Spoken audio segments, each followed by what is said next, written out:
Bonsoir à tous, bienvenue dans ce nouveau numéro des Incorrectibles. Je suis ravi de vous retrouver après l'émission de la semaine dernière qui a fait un carton sur les réseaux sociaux.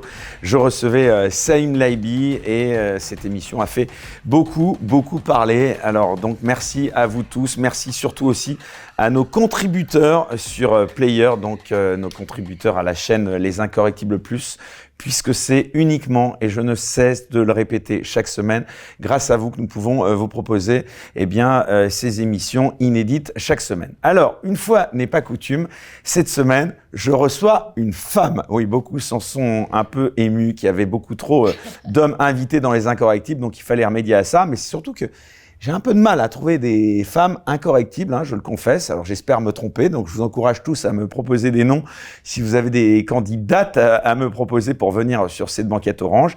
Mais en tout cas, celle que je reçois aujourd'hui, c'est une belle rencontre puisque on peut dire littéralement qu'elle crève l'écran depuis quelques semaines seulement.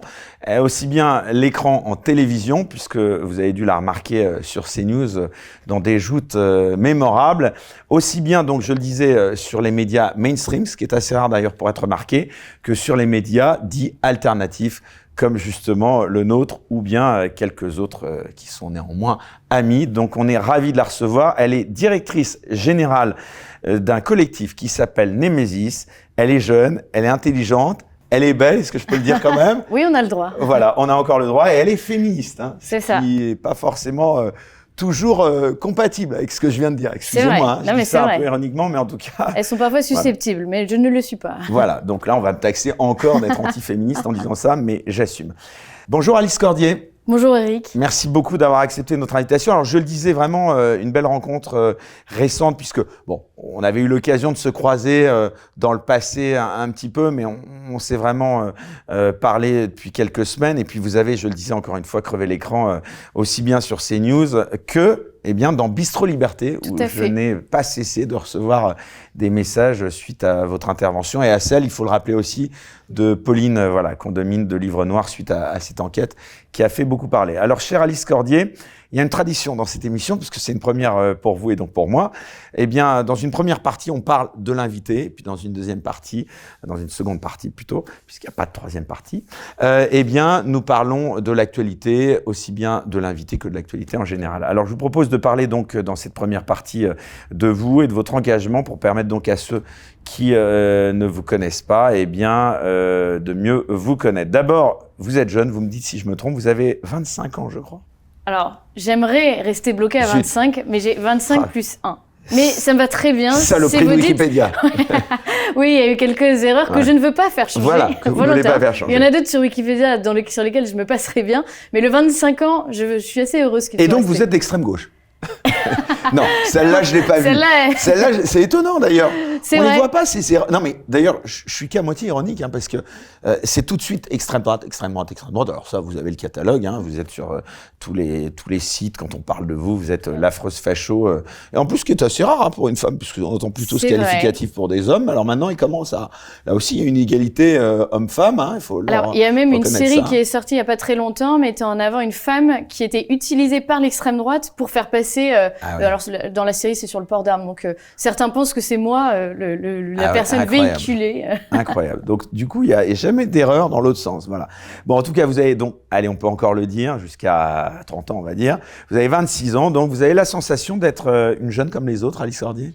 Non, ma vie a basculé, on peut le dire ainsi, il y a bientôt 5 ans, quand on a créé le collectif Nemesis. Voilà, vous avez co-créé Tout à fait, Nemesis. avec 5 autres jeunes femmes. On va en parler de Nemesis. On en parlera, mais ça a été un catapulteur et puis aussi un changement radical dans ma vie, puisque je suis passée d'une personne vraiment lambda à quelqu'un d'engagé. Et c'est ce qui fait toute la différence, notamment quand on est jeune, qu'on est obligé de se justifier auprès d'autres jeunes, parfois très virulents.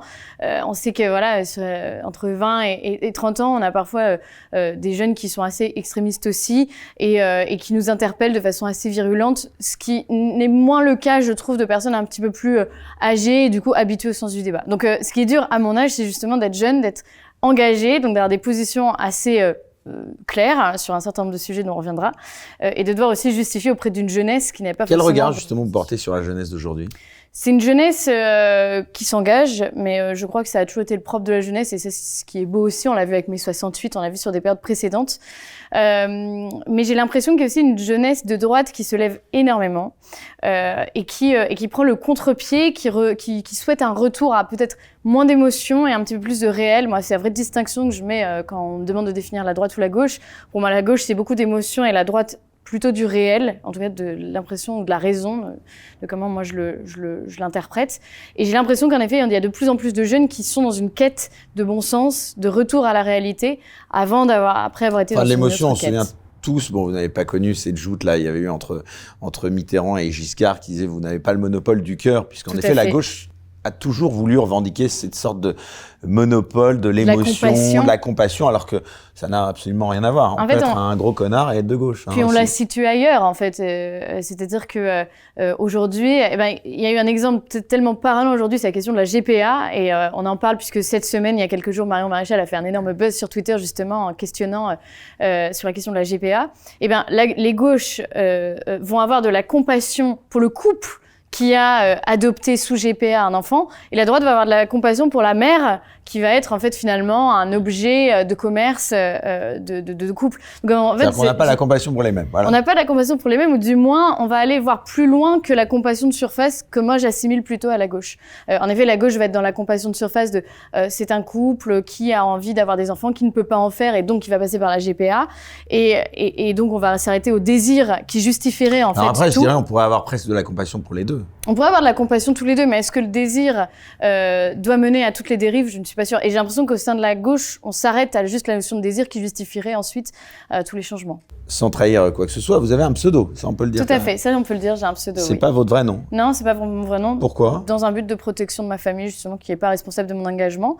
Et je me souviens même qu'il a été contre mon engagement au début, pardon à mes parents s'ils voient la vidéo, mais je me souviens de mes premières gardes à vue suite à des actions un peu médiatisées qu'on avait fait, où je sortais, moi j'avais qu'une envie, c'était de voir si l'action avait marché, ce qui avait fait parfois des buzz sur les réseaux sociaux.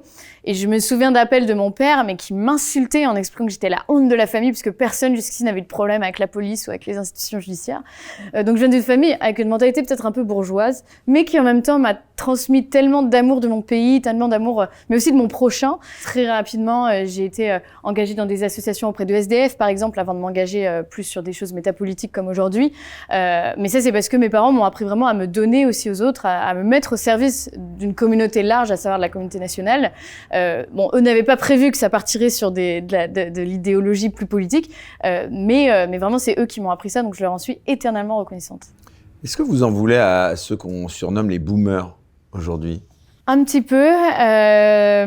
Est-ce qu'ils pouvaient prédire tout ça? C'est compliqué parce que il y a boomers et boomers. Il y a là aussi des boomers de droite et des boomers de gauche. Il y a des gens, il y a quelques années, qui ont voulu prévenir un petit peu de du déclin français, de fait qu'aujourd'hui on arrivait avec une société multiculturelle qui allait finir aussi par s'entrechoquer, notamment sur mon sujet en tout cas, la notion de la place de la femme dans la société. Il y a des gens à l'époque qui ont prévenu de tout ça, qui aujourd'hui peuvent être considérés comme des boomers, mais qui à l'époque côte à côte, étaient face à face. Exactement. De l'Intérieur. C'est des choses qui ont été prévenues et aujourd'hui, nous, on paye le coût de la non-action de personnes qui étaient potentiellement au courant ou qui avaient été prévenues qu'un jour il y aurait ça. Moi, si vous voulez, j'ai été éduquée dès mes 12-13 ans, j'ai connu le harcèlement sexuel, ma petite sœur aussi, c'est des choses qui nous ont marquées, nous, en tant que jeunes filles. Et j'en veux un petit peu à alors, quand je dis boomer, ça pourrait être mes grands-parents, mais en tout cas, la génération plutôt de mes grands-parents, de ne pas avoir agi en conséquence et d'avoir été dans une lutte contre l'extrême droite, une lutte tellement aveuglée qu'elle n'a pas voulu voir peut-être du bon sens qui était dénoncé certes par des personnes d'extrême droite, mais n'empêche qu'elles avaient raison. Et aujourd'hui, on se rend compte, par exemple, on sait qu'aujourd'hui le mot grand remplacement est rentré presque dans Valérie Pécresse l'utilisait pour les dernières présidentielles notamment. Aujourd'hui, dans les statistiques qui sortent du ministère de l'Intérieur, on voit qu'il y a une surreprésentation des étrangers dans les cas de violences, notamment sexuelles et sexistes. C'est des choses qui avaient été dénoncées par ce qu'on pourrait appeler la génération en effet de mes grands-parents, des boomers. Moi, boomer, je l'utilise un peu comme je l'utilise même aujourd'hui pour parler de personnes de ma génération qui, en fait, se voilent totalement la face sur des questions notamment d'identité, de culture, de choc culturel. Donc, pour moi, c'est même pas une question d'âge, mais en tout cas, oui, je leur en veux, en tout cas, pour ceux qui n'ont pas voulu agir. On revient quand même un petit peu à votre enfance. Quels souvenirs vous en gardez? Vous diriez que dans les années 2000, la France allait mieux? C'était dur parce que j'avais pas cette conscience politique. J'ai toujours été attirée par le débat politique. Je me souviendrai toute ma vie. Vos parents, donc, ils vous incitaient à ça ou pas plus que ça? Je me souviens, par exemple, de l'élection de Sarkozy. Parce que j'étais devant ma télé, je me souviens très bien, on mangeait des chips avec des amis. Et mon père était hyper heureux que ce soit pas en face qui passe.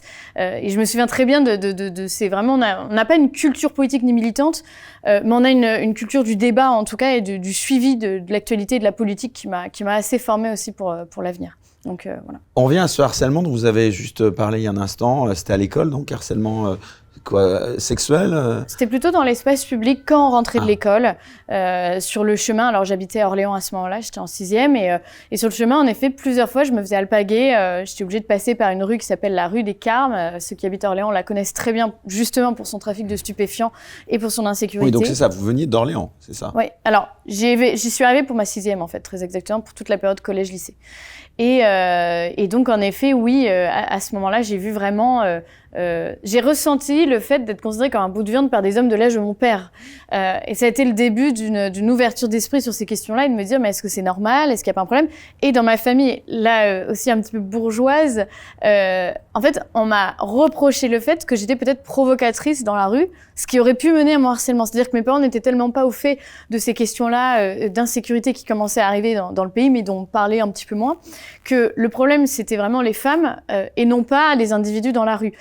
Au sein de la droite, il y a toujours cette critique du féminisme que moi j'ai trouvé assez insupportable, de se dire qu'en fait, à partir du moment où les femmes dénonçaient une insécurité, une violence ou quoi, c'était potentiellement de leur faute, avant d'être, une fois les preuves, la faute en effet de l'agresseur. Et moi j'ai eu cette réaction au sein de ma famille, c'est pour ça que je dis que c'est une famille parfois un peu bourgeoise, un petit peu aussi peut-être pas toujours au fait de ce qui se passe, parce que au lieu d'avoir une réaction assez de soutien me concernant, j'ai eu une réaction de la part notamment de mon père, très vite à me dire oui mais c'est comment tu t'habilles, voilà, j'étais en 6e, 5e, c'était pas voilà, et quand bien même en fait on a le droit de s'habiller comme on veut dans notre pays, ça ne justifie pas les outrances et les menaces qu'on peut vivre dans l'espace public. Donc c'est pour ça, voilà, un petit peu ce que j'ai pu vivre. Et après, je me suis rendu compte que d'autres filles pensaient comme moi, que d'autres filles dénonçaient aussi ce genre de choses. J'en parlais énormément aussi à la fac, puisque j'ai été quelques années à la fac de droit d'Orléans. Mais là, je me retrouvais aussi face à des femmes féministes, engagées dans des associations plutôt d'extrême gauche qui me disaient bah oui c'est vrai le harcèlement sexuel existe mais tu sais il n'y a pas de profil particulier du harcèlement sexuel et puis de toute façon Alice aussi toi tu portes tout le temps des jupes et porter des jupes c'est aussi un signe que tu es soumise au patriarcat. Donc en fait je comprenais plus rien. Moi j'étais face à des féministes qui m'expliquaient que oui ce que je vivais existait mais il n'y avait pas de profil, en fait c'était tous les hommes, mais en même temps si je m'habillais comme ça c'est aussi parce que j'étais soumise au patriarcat. Le fait de m'habiller en jupe et en talons de façon féminine en fait voudrait dire que j'étais soumise au patriarcat. Donc moi je comprenais plus rien dans cette bulle là et à côté j'avais mes parents qui m'expliquaient que peut-être parce que je m'habillais en jupe j'étais responsable du harcèlement sexuel. Donc je ne comprenais plus rien entre tous ces milieux là. Et puis après, j'ai fini par me faire mon propre opinion et à me dire, en fait, en France, les femmes ont le droit de s'habiller comme elles veulent, en jupe ou pas. C'est pas forcément un signe de soumission au patriarcat. Et en tout cas, les personnes qui nous agressent dans l'espace public n'ont évidemment pas le droit de le faire. Et de deux, c'est peut-être lié à une mentalité, à une histoire. Ça va être intéressant, justement. Tout à l'heure, on va parler de ce concept de s'habiller comme elles veulent ou pas. Oui. Les femmes, vous comprendrez évidemment à quoi je fais allusion. On en vient à présent, si vous le voulez bien, Alix Cordier, à votre engagement, donc qui a conduit à vous faire connaître, donc je le disais en début d'émission. D'abord, comment est-ce que vous êtes formé donc vraiment à la politique? On en a un petit peu parlé là, mais on dit que vous avez fait vos armes. Vous me dites si je me trompe à l'Action française. Est-ce que c'est vrai? Alors, en fait, les médias de gauche précisent que j'ai fait mes armes à l'Action française, mais ce qu'ils ne précisent pas, c'est qu'au même moment, j'ai fait mes armes aussi à l'UNEF. Moi, je suis quelqu'un d'extrêmement curieux. On rappelle ce que c'est que l'Action française ou l'UNEF? Alors, l'Action française, c'est un mouvement militant royaliste, et l'UNEF, c'est un syndicat étudiant plutôt d'extrême gauche. Voilà. En fait, c'est deux extrêmes. Bien que l'Action française ne se revendique pas d'extrême droite, mais vraiment sur une idéologie royaliste qui est très différente que ce qu'on connaît à l'extrême droite. Et donc moi je suis quelqu'un qui je me souviens des élections de Sarkozy, c'est pas anodin, c'est qu'il y a quelque chose qui me plaisait là-dedans, vraiment dans le fait de donc on peut dire que vous l'actualité. étiez presque sarkozyste quoi. Vous savez quand il a été élu, j'avais peut-être 9 ans. donc 9-10 ans. Donc peut-être à 9-10 ans, j'étais sarkozyste. Ensuite, j'ai été à l'UNEF. Ensuite, j'ai été royaliste. Et maintenant, je suis activiste au sein des Mésis. Non, en fait, je pense que j'ai mis un petit peu de temps à trouver. Activiste, ouais, c'est bien comme qualificatif. Ça, oui, activiste, c'est pas mal. Ouais. Lanceuse d'alerte aussi, c'est quelque chose de... Non, mais activiste, ça correspond bien. Et donc en fait, j'ai pas vraiment une idéologie propre. Moi, ce que j'aimais, c'était le mode militant. C'était de voir comment des jeunes s'organisaient pour faire passer des idées, que ce soit au sein de l'Action française qu'au sein de l'UNEF. Et quand je dis l'UNEF, ça a été aussi parce qu'ils militaient ensemble, le mouvement des jeunes communistes de France, la section orléanaise du coup. Et j'ai vraiment regardé des deux côtés comment ils faisaient. Ça a été passionnant de voir les techniques vraiment de diffusion, d'influence de ces idées. Et puis il y avait aussi cette question que je me posais toujours, comment on peut être communiste en 2000, alors à l'époque c'était 2017 plutôt, comment on peut être royaliste en 2017-2018. C'est aussi des questions que je me posais. Donc oui, j'ai fréquenté Action française, mais dans ce cas, pour être totalement honnête, il faut le dire aussi, j'ai fréquenté aussi l'extrême gauche. Mais dans un but aussi, là aussi, assez de curiosité. On revient à ce qualificatif d'extrême droite dont je parlais. Qu'est-ce que vous en pensez ? Est-ce que vous comprenez ceux qui vous qualifient ainsi pour quelles raisons d'après L'extrême droite a une définition et j'ai l'impression qu'elle fluctue énormément en fonction de qui le dit. C'est-à-dire que j'ai l'impression qu'aujourd'hui, si vous opposez, par exemple, à la question migratoire ou à la politique gouvernementale sur la question migratoire, sur les questions de laïcité ou ce genre de choses, on est automatiquement d'extrême droite. Quand vous êtes un opposant, finalement, de l'extrême gauche ou de l'extrême centre, je l'appelle ainsi, puisqu'on a aussi, aujourd'hui, j'ai l'impression, en tout cas, une radicalité aussi chez les centristes, eh bien, j'ai l'impression qu'automatiquement, vous êtes d'extrême droite et c'est assez inquiétant, je trouve, de pouvoir utiliser un terme ainsi et d'y mettre ce qu'on veut. C'est-à-dire que dans ce cas, on ne critique plus rien. Je regardais un reportage, pas plus tard que ce matin, sur le cordon sanitaire en Belgique. On en avait déjà parlé chez Bistro Liberté.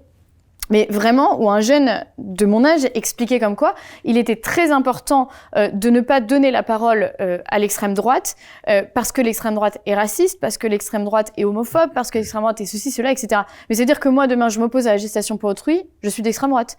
Alors que je considère que c'est, par exemple, je pense la GPA, par exemple, et le moyen le plus avancé d'ultracapitalisme, le fait de pouvoir utiliser le corps féminin comme un objet, une entreprise, hein, finalement, pour moi, c'est l'ultracapitalisme. Un autre exemple, je critique la politique migratoire alors qu'il est prouvé aujourd'hui par le gouvernement lui-même qu'il y a une surreprésentation d'étrangers dans les violences, je suis d'extrême droite. En fait, aujourd'hui, j'ai l'impression que c'est un terme qui est utilisé pour balayer un certain nombre de choses, et notamment les questions qui ne plaisent pas à l'extrême gauche, d'un point de vue idéologique, et les critiques qu'on peut faire sur le gouvernement d'un point de vue de l'application de la loi, par exemple. En parlant un peu d'histoire, l'héritage idéologique de Charles Maurras, par exemple, vous le faites vôtre ? Non, je le connais pas si bien que ça. Et ce qu'on va me reprocher en plus, c'est par exemple, on reproche... C'est qui les penseurs et les penseuses qui vous ont, on va dire, influencé dans votre engagement ? Je suis quelqu'un d'assez dans le réel actuel. J'ai du mal, par exemple, à invoquer un penseur qui aurait pu me marquer aujourd'hui. Moi, j'ai l'impression de plus être dans les statistiques, dans les chiffres. Je veux pas... Alors, tout à l'heure, je parlais d'idéologie politique, mais je dirais plus que moi, je suis vraiment quelqu'un du concret et du terrain. Je suis pas une philosophe et je m'inspire pas particulièrement de philosophes pour faire passer des idées. Simone de Beauvoir, par exemple C'est pas non plus ma tasse de thé, parce que sur un certain nombre de choses... Sandrine Rousseau, peut-être Elle n'accepterait pas que je la cite. Une source d'inspiration, peut-être. Une source d'inspiration, même pas. Pour le coup, même sur sa stratégie d'influence, je suis quand même... C'est très limité.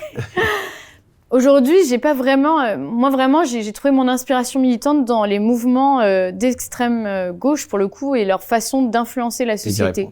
Et d'y répondre, tout à fait. Comment est-ce que, justement, aujourd'hui, vous qualifieriez votre approche du féminisme pour arriver donc à parler de votre engagement ? Si la droite, en tout cas, est un retour au réel, je dirais qu'on est sur un féminisme de droite assez dénué d'émotions. Je vais vous raconter une petite anecdote assez amusante. Il y a quelques années, j'ai rencontré Marguerite Stern, qui aujourd'hui est considérée comme une personnalité d'extrême droite. Qu'on reçoit dans 3 jours dans Bistro Liberté avec Dora Muto à l'occasion de la sortie Transmania. Incroyable, magnifique. Eh bien, à l'époque, elle militait chez les Femen. Et elle m'avait contactée sur les réseaux sociaux parce que je commençais un petit peu à passer dans les médias en me disant « Je vais faire de toi une féministe radicale ». Une féministe radicale, pour ceux qui ne le savent pas, donc c'est des féministes plutôt très à gauche et qui considèrent que les hommes, par essence, sont dangereux pour les femmes parce que violents. Contrairement aux féministes intersectionnelles qui, elles, sont capables de s'allier avec certains hommes pour faire passer les droits des minorités. Je fais ça très rapidement, mais c'est vraiment pas les mêmes. Et elle m'a dit, je vais faire de toi une féministe radicale. Moi, je lui ai dit, je vais faire de toi une féministe de droite. Bon, j'ai gagné. Mais je me souviens très bien qu'à l'époque, on avait pris un verre et ça avait fini vraiment en colère des deux côtés. Parce que elle m'avait dit, tu sais Alice, de toute façon, c'est très certain que ton père a déjà violé quelqu'un dans sa vie, et c'est très certain aussi que de toute façon tous les hommes que tu seras amené à fréquenter finiront par t'agresser. Enfin, voilà, il y a quelque chose d'assez essentialiste et de très radical là-dedans, d'où le féminisme radical. Mais moi je lui ai dit, mais je pense vraiment qu'en fait il a dû t'arriver en effet des agressions et que tu essayes de soigner cela par le militantisme. Et moi, c'est ce que je critique aujourd'hui dans le féminisme le plus global, le plus en vogue, je dirais comme ça, plutôt d'extrême gauche, c'est que j'ai l'impression que beaucoup de jeunes femmes deviennent féministes, pour soigner, par thérapie en fait, pour soigner une agression qu'elles ont pu subir, et donc elles vont se retrouver dans le féminisme pour ensuite militer contre cette oppression, Mais etc. Mais vous sortir ça c'est aussi, vrai. puisque vous Exactement. disiez tout à l'heure que vous aviez été victime. C'est vrai, mais aujourd'hui, c'est parti de ça. Mais après, c'est la multiplication des faits divers, la multiplication d'études qui sont venues corréler mon propos, mon témoignage et les agressions que j'ai pu subir, qui m'ont ensuite mené à me dire que j'étais dans le vrai. Voilà. Je dis pas que tout le féminisme est faux, mais je dis que dire que tous les hommes sont de potentiels violeurs, ça c'est faux. Vous parliez de Marguerite Stern. Qu'est-ce que vous pensez de la théorie du genre ? Je pense que c'est une théorie dangereuse qui invisibilise les femmes. Sur la question du genre, je suis totalement raccord avec Marguerite Stern, surtout l'argumentaire développé qu'elle peut amener. Moi, j'ai été scandalisée de voir le planning familial, pourtant qui a une association subventionnée, qui va expliquer notamment à des jeunes filles qu'on ne parle plus de femmes, mais de personnes à utérus ou à vagin, et ce genre de choses, et qu'il en vient à invisibiliser totalement la condition féminine même. Je pense en effet qu'il y a aujourd'hui deux sexes, que changer en cours de route, c'est sans doute possible, mais qu'il y a encore des mécanismes, tout à fait, qui peuvent continuer d'exister. On le voit dans les concours dans les médias, quand vous voyez une athlètes. mère avec un petit garçon de 8-9 ans, d'ailleurs qui parle pas beaucoup et dont on apprend qu'il veut devenir une petite fille, Parfois, j'ai l'impression, oui, que certains parents utilisent leurs propres fantasmes sur leurs enfants ou essayent de trouver des problèmes qu'ils n'ont pas. Oui, c'est quelque chose que je trouve un petit peu scandaleux et qui est plus de l'ordre, selon moi en tout cas, de la malveillance ou de l'idéologie poussée tellement... Mais c'est comme, vous savez, les véganes, par exemple. Il y a eu ce débat-là il n'y a pas très longtemps. Des véganes, il y a eu des enfants qui sont morts parce que leurs parents refusaient que leurs enfants boivent du lait vache ou du lait humain, et donc préféraient leur donner à boire du lait végétaux. Sauf qu'en fait, en termes de nutriments, ça n'a rien à voir, hein, évidemment, avec du lait... de vache par exemple, et donc on en arrivait avec des enfants en sous-nutrition qui finissaient par mourir. Il y a eu des cas réels. Mais c'est un petit peu pareil, j'ai l'impression, avec cette question du genre, c'est l'idéologie des parents qui va ensuite transparaître sur l'enfant et peut arriver à des choses terribles. La question de la dysmorphie, puisque le problème il est là, la dysphorie, pardon, ce sont des adultes qui n'aiment pas leur corps et qui du coup vont essayer de le transformer en changeant de sexe par exemple. On se rend compte qu'ils restent avec autant de mal-être après le changement physique du sexe. Donc en plus, ce n'est même pas la transformation qui va améliorer leur situation. Parfois, c'est plus des prises en charge qui sont nécessaires. On revient à cette différence homme-femme. On avait beaucoup débattu pendant la campagne sur les propos d'Éric Zemmour sur les femmes. Est-ce que ça vous avait choqué ? Oui, ça m'a choqué. Que les femmes, dire que les femmes ne puissent pas incarner le pouvoir, moi, c'est quelque chose qui me choque. Un président doit nécessairement être féministe, selon vous ? Non, mais une femme peut être présidente. C'est ce qui fait toute la différence, je pense, avec ça. Et vous croyez qu'il y en aura une présidente bientôt ? C'est possible, en tout cas, on se rend compte que beaucoup de femmes aujourd'hui prennent de la place dans la cause politique, sont, je trouve, bonnes dans ce qu'elles font et ont une voix à porter. En gros, voilà, on va pas se voiler, c'est le cas de le dire. Vous militez pour Marine Le Pen, oui ? Je milite pas pour Marine Le Pen, je milite pour aucun parti. Nous, on est une association qui est apolitique. Vous êtes plutôt plus proche des thèses du RN, non ? Non, mais je trouve que le RN peut répondre sur certaines thématiques à des questions, en tout cas sur la politique migratoire, qui vont dans notre sens. Mais par exemple, le Rassemblement national a aussi, mais après moi je suis pas leur porte-parole, mais a fait des projets de loi sur la question de l'endométriose, sur des choses qui sont assez saines pour les femmes. Et d'ailleurs, propositions qui ont été rejetées par la NUPES parce que c'était proposé par le Rassemblement national. C'est quand même pour dire le délire dans lequel on vit et le sectarisme de certains partis. Maintenant, moi, je suis encartée nulle part. Je ne suis pas là pour faire la promotion d'un parti ou d'un autre et je mets en lumière mes propres positions, mes propres constats. En revanche, si la question est est-ce qu'on travaille avec des partis, nous, notre but, il est d'influencer la politique du gouvernement. Il est dans un objectif d'influencer les lois. Qui vote les lois aujourd'hui, ce sont les députés. Moi, j'aurais aucun problème à travailler avec tous les députés qui acceptent de travailler avec nous. On essaye de contacter aussi bien des personnes enfin, vous avez des liens plus étroits avec Jordan Bardella, ses équipes, par exemple, non? Non, on se connaît pas. Plus que ça. D'accord. On se connaît pas. Ah ouais. On se connaît pas. Après, moi, ça m'arrive d'essayer de... Vraiment. D'accord. Je vous promets que je n'ai pas le téléphone de Jordan Bardella dans mes numéros. Je ne l'ai pas. Certaines militantes aimeraient bien l'avoir, peut-être. Mais c'est un autre débat. Et par rapport à ça, en tout cas, oui, non. Nous, notre but, il est aussi de faire de l'influence. Donc, l'influence passe par le fait de voter des lois. Malheureusement, à l'heure actuelle, aucun parti n'accepte de voter les lois proposées par le RN. Et c'est un vrai problème. Avec un petit peu de recul aujourd'hui, quel bilan vous faites du mouvement MeToo? Je pense que c'est un mouvement qui a vraiment libéré la parole des femmes sur un tas de violences qu'il y avait, notamment, je pense, dans le monde du cinéma. C'est une bonne chose, la libération de la parole des femmes? Oui, c'est essentiel pour améliorer la société. C'est évident qu'on en avait besoin. On en avait besoin. Il y a eu des abus, mais qui sont restés minoritaires, contrairement à ce qui est parfois dit. Je le vois au sein de la droite. Si on met vraiment un zoom sur ce qui s'est passé avec MeToo, les abus sont restés minoritaires. On en a vu, et c'est terrible d'ailleurs, des femmes qui abusent de ce pouvoir-là pour décrédibiliser totalement la parole des hommes. Je trouve ça évidemment scandaleux, et il faut le condamner aussi. Mais il était nécessaire que dans le monde du cinéma notamment, parce que MeToo est parti de là, on puisse avoir une véritable parler sans langue de bois et permettre à des femmes vraiment d'être là aussi pour leurs compétences. Après, ce qu'on ne dit pas aussi, c'est que dans MeToo, dans le monde du cinéma, les hommes ont parfois eu recours aussi à ce genre de technique, à être obligés de coucher avec tel ou tel réalisateur pour aussi avoir une place. Il faut aussi le dire, ça concernait pas forcément que les femmes. Mais en effet, oui, je pense qu'il était nécessaire aussi qu'il y ait vraiment une libération de la parole à ce niveau-là. C'est quoi pour vous les plus grandes avancées du siècle dernier? Il y en a plusieurs. En effet, je pense que le droit de vote des femmes, dont on a fêté il n'y a pas très longtemps l'anniversaire, est une avancée énorme. Et d'ailleurs, c'est très drôle de voir la relecture qu'on a du droit de vote des femmes, puisqu'il faut savoir que quand ça a été proposé les premières fois, c'est l'extrême gauche française qui s'est opposée au droit de vote des femmes, puisqu'à l'époque, les femmes étaient très pieuses.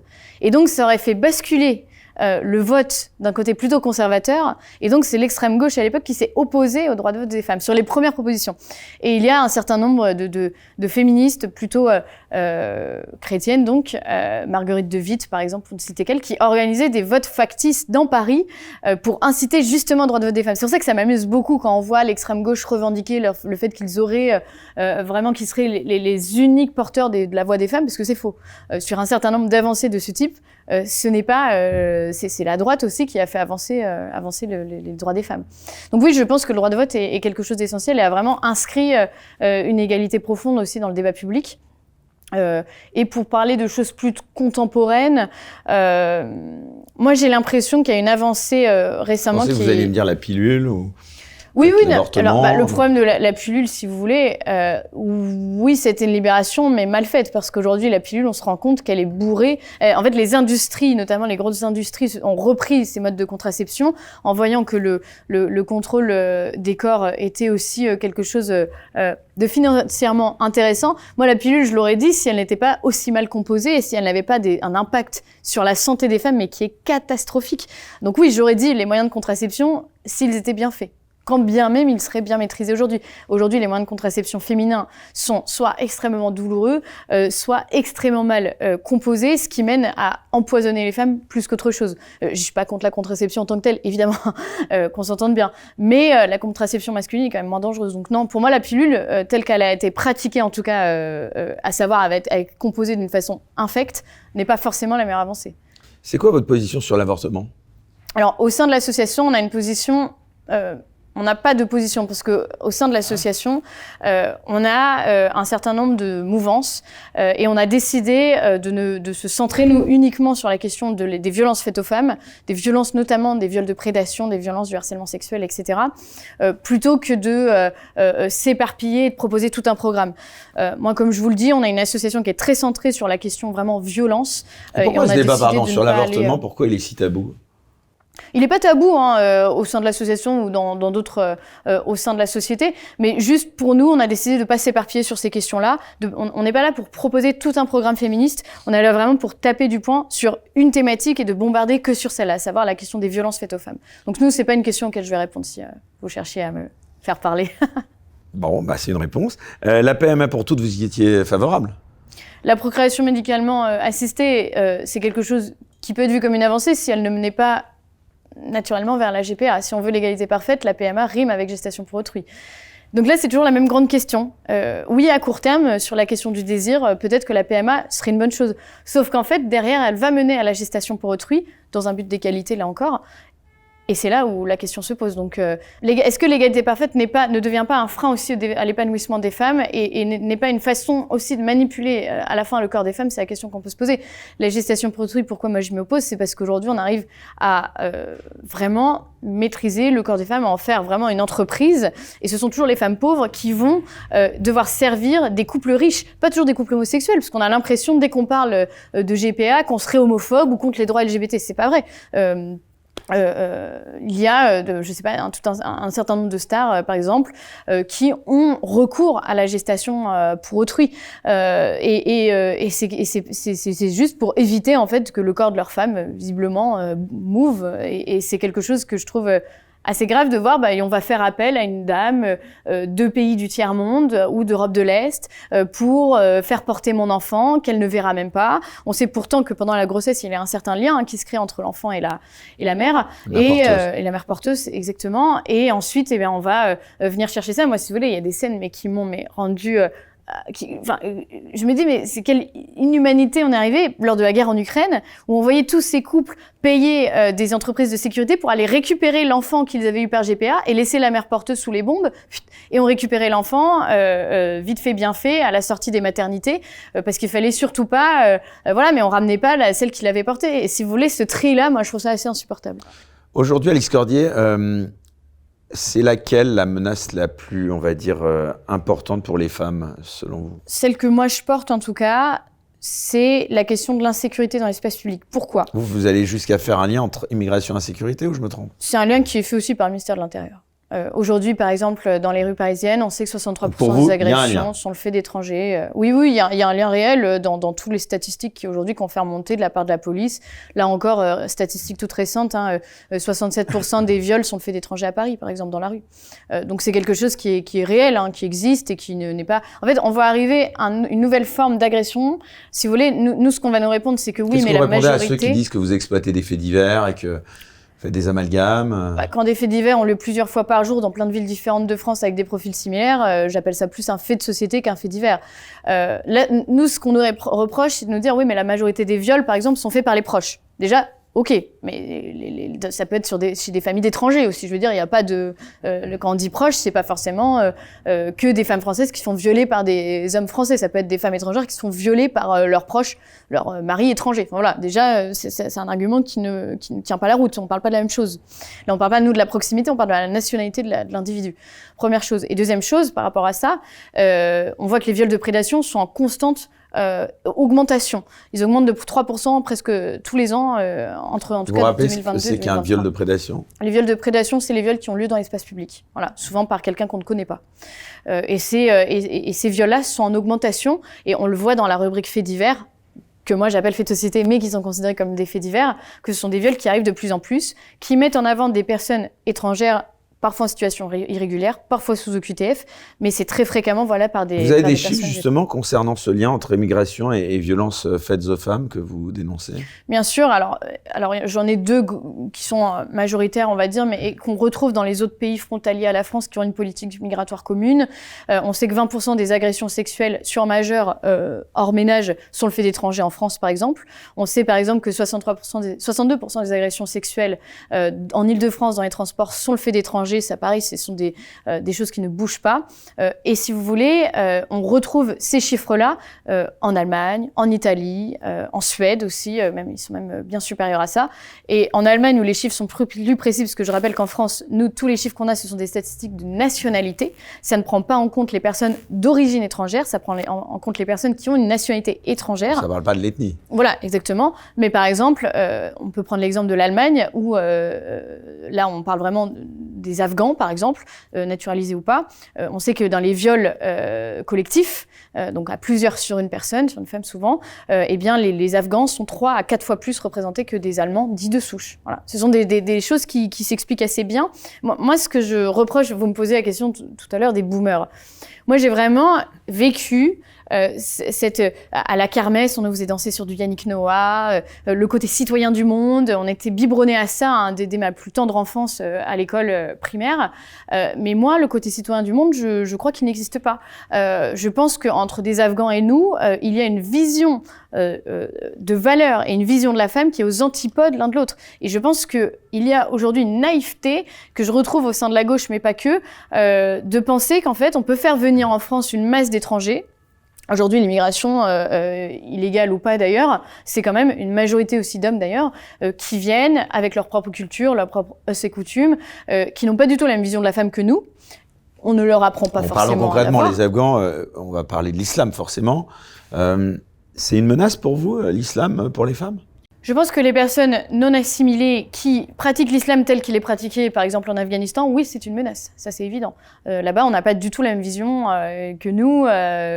Pour une question d'adultère, on peut finir tué, et même d'adultère sans vraiment la preuve de l'adultère. En plus, c'est très flou hein, dans ces pays-là. La question du voile, la question de la pudeur. Oui, alors c'est quoi votre position sur le débat, justement, sur le voile ? Moi, très honnêtement, alors, je parlais beaucoup à titre personnel. Vous avez dit tout à l'heure en début d'émission que les femmes pouvaient s'habiller comme elles le souhaitent. Elles peuvent s'habiller évidemment comme elles le souhaitent. Donc elles peuvent mettre le voile, à vous entendre. Le problème en fait, si vous voulez, du voile, c'est que quand il y en a quelques-uns, c'est pas très grave.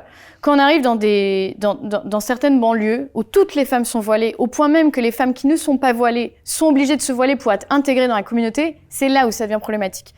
Est-ce que le voile aujourd'hui est un choix pour ces femmes-là ? Je me questionne réellement, notamment quand je vois que sur certains faits, les femmes qui essayent d'enlever leur voile se font totalement ostraciser, voire insulter, voire jeter au pilori par leur propre communauté musulmane.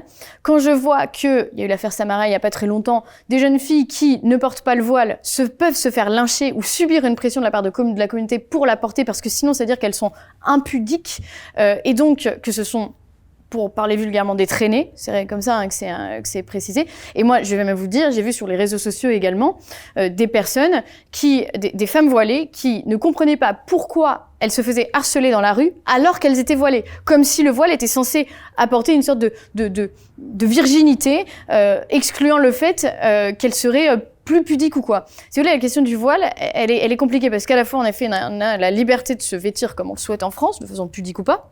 Ça ne me regarde pas.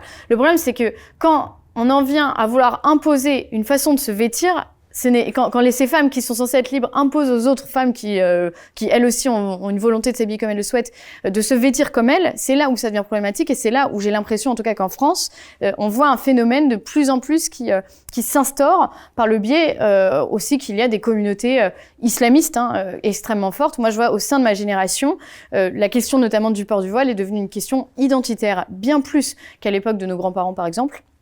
Où vraiment ce sont des jeunes femmes qui, elles, pensent qu'elles sont musulmanes en étant voilées. C'est-à-dire qu'on ne peut pas être musulmane non voilée aujourd'hui dans ce pays. Et c'est vraiment là où la question de la liberté se questionne. Est-ce que vraiment ce sont des femmes qui sont encore libres ? Il y a aussi des actrices de l'islamisme. Donc au final, vous êtes pour l'interdiction du voile, vous ?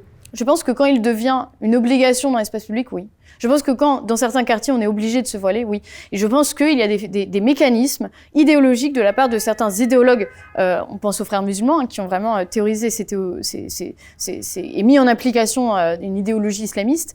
Ça en devient extrêmement dangereux, et c'est là où ce n'est plus une liberté. Est-ce qu'aujourd'hui, le port du voile les femmes qui le portent le font en totale liberté, pas sûr. Et celles qui le font en totale liberté, est-ce qu'elles le font sans idéologie ? Je ne suis pas certaine. L'islam est compatible avec la République, selon vous ? Je voudrais la preuve qu'il existe un islam républicain dans ce pays que j'ai pour l'instant du mal à voir, notamment sur les nouvelles générations. Je pense que ce n'était pas le cas sur la génération de nos grands-parents et encore peut-être de nos parents, mais je pense que ma génération est encline à être vraiment attirée par un islam politique, ce qu'on appelle l'islamisme, un islam radical, et je le ressens réellement auprès des générations, vraiment des nouvelles générations, où on a la sensation qu'il faut vivre un islam de façon radicale. Je vous rappelle quand même que plus des 2/3 des jeunes musulmans de moins de 25 ans considèrent la charia comme supérieure aux lois de la République. Force est de constater que la République a échoué, mais la République a échoué aussi parce que peut-être qu'elle n'a pas proposé à ces jeunes musulmans l'amour de notre pays, l'amour de notre culture, et je pense que ça va devenir très compliqué. Donc peut-être qu'il y a une époque où un islam républicain, un islam était compatible, une façon de le faire de façon républicaine. Je pense qu'aujourd'hui c'est de moins en moins le cas. Mais je pense qu'il y a vraiment un changement entre les générations qui a mené à ce déclin-là. Alors, on en vient donc à cet engagement d'activiste, comme vous disiez, féministe. Vous avez créé donc en 2019, vous le disiez, co-fondé le collectif Némésis. Tout d'abord, quelle est la genèse de ce projet? Pourquoi ce nom? Némésis, c'est la déesse de la juste colère et du châtiment. Il s'avère qu'on était vraiment des jeunes filles en colère il y a 5 ans. On l'est encore, mais on ne parle pas de haine, on parle vraiment de colère, une saine colère au service du bien commun. Donc il y a 5 ans, on s'est rencontrés avec d'autres filles, notamment par des blogs, des groupes Facebook, c'était à grande mode à l'époque. Et moi, en fait, j'ai changé sur le fond de ma pensée, sur comment les féministes traitaient des violences. Vous étiez plus radical, vous diriez ça, avant? Non, je n'étais pas plus radicale, non. J'ai pas changé sur ma façon de penser. Parce qu'on pourrait, souvent, quand on est un peu plus jeune, on prend des engagements. À gauche, il y en a beaucoup qui ont été trotskistes et qui deviennent aujourd'hui des grands bourgeois. C'est vrai. Bobos. Bobos et... Mais non, sur ça, j'ai pas vraiment changé. Comme je vous ai dit, j'appartiens pas à une idéologie particulière qui aurait pu me faire virer dans des extrêmes. Et je pense qu'aujourd'hui, j'ai un discours plutôt raisonnable sur ces questions-là. En tout cas, très ancré dans le réel. Et il y a 5 ans, c'était déjà le cas. Moi, je partais de l'expérience que j'avais du harcèlement sexuel. Et après, j'ai vu, par le nombre d'études d'abord étrangères puis françaises que j'avais raison. C'est quoi les objectifs de Némésis? D'abord, combien d'adhérents vous avez? Qu'est-ce que vous représentez exactement?